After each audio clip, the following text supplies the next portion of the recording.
Hi, I'm Adrian Augier, Artistic Director, Tribe of Twel, Carnival Band. Um, Thank you for being here. So every year, either during or shortly after the carnival, the next theme comes to us. Um, and usually it is in relation to what we have done before, either to add on, develop, or even contrast the theme of the particular year. So by the time we're into the carnival of, the current year, we're already deciding what next year's carnival should look like as an extension of where we are today.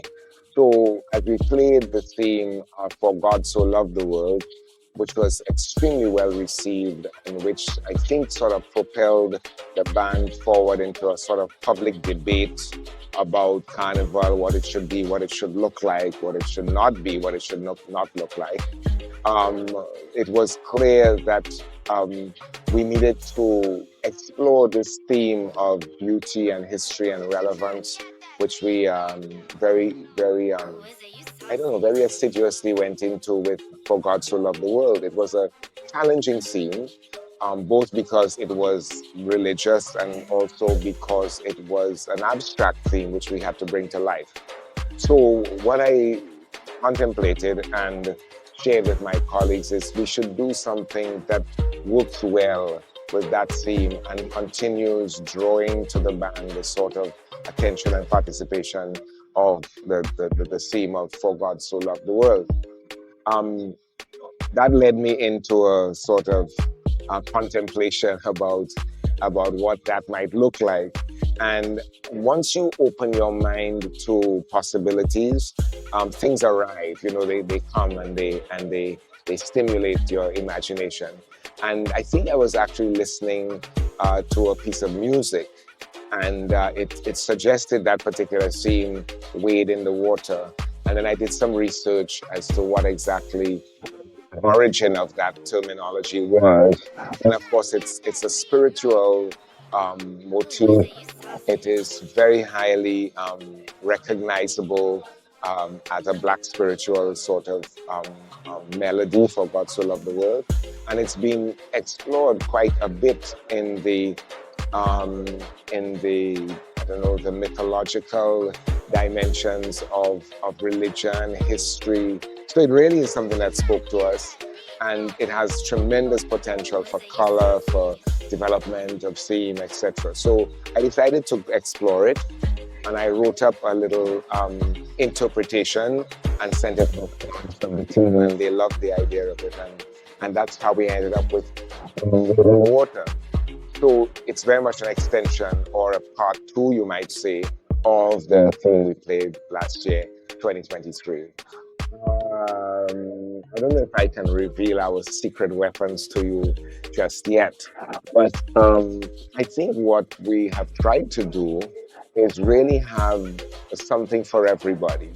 So while we are very strong on theme and portrayal and the creativity of the mass, we also want to accommodate a wide range of preferences as far as costume is concerned, and always remain accessible to our public. So you don't want to have a theme that is so esoteric or elevated that you can relate to.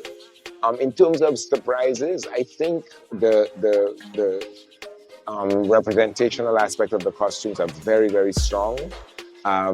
They say and do what they're supposed to say and do. They're fun to wear, they're easy, they're colorful, and as usual, we will be focusing on the strength of our story, the strength of our portrayal. And in terms of surprises, I think more of the same, even better than before. Not gimmicks. We're not really into that, but definitely visual impact of the band is phenomenal this year. Well, as you know, we're not doing a launch in the traditional sense. We're doing sort of soft reveals of the band. It's easier on our administration. It's less expensive. It's less intense. And so because Tribe of Twel has such a faithful at its core, we just thought, you know what, we're going to do this at our own pace. Let all the noise and fury sort of, extend itself or expend itself, and we will do our thing in our time, and we will do it well.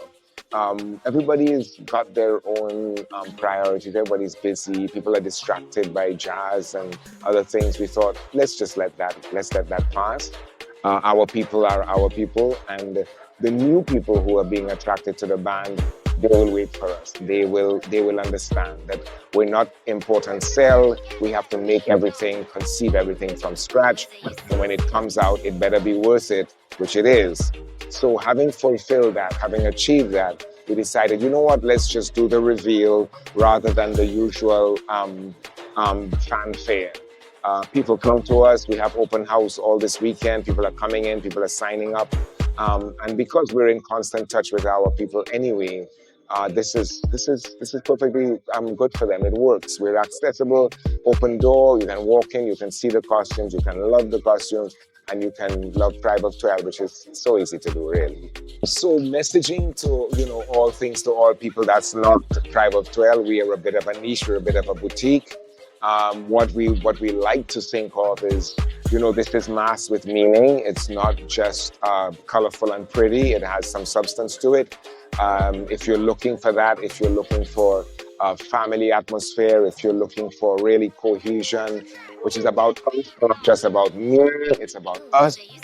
We have to say and really delving into our story and portraying something which is worthwhile and worthy to the viewing public. I think we owe them a bit of entertainment. We owe them a bit of spectacle, not just being, ourselves indulgent and selfish, but also putting on a show for the public which they can enjoy. So that's part of who we are. That's part of what we do. And as you know, everything is made here in what seems to be St. Lucia's last remaining mass camp. So here we are. It's what we do. It's what we choose. Everybody can't be the same. We're determined that our product, our experience, second to none. In terms of experience on the road, in terms of our pets, in terms of our costumes, in terms of, I think also the way that we treat people on the road. You never have to beg for a drink. You never have to line up by a truck. People bring you things. They remember what you had before. They ask you if you're ready for another one. And then we have the wonderful thing that we have is live performances by some of our veteran Calypsonians on the road, Invader, Ashanti, Lady Lynn, and others. And that really, it's a kind of a glue, especially Tuesday afternoon. You're going up and you've had a wonderful time, and then you hear all of this lovely established music coming through. And it's a party. It's what carnival should be.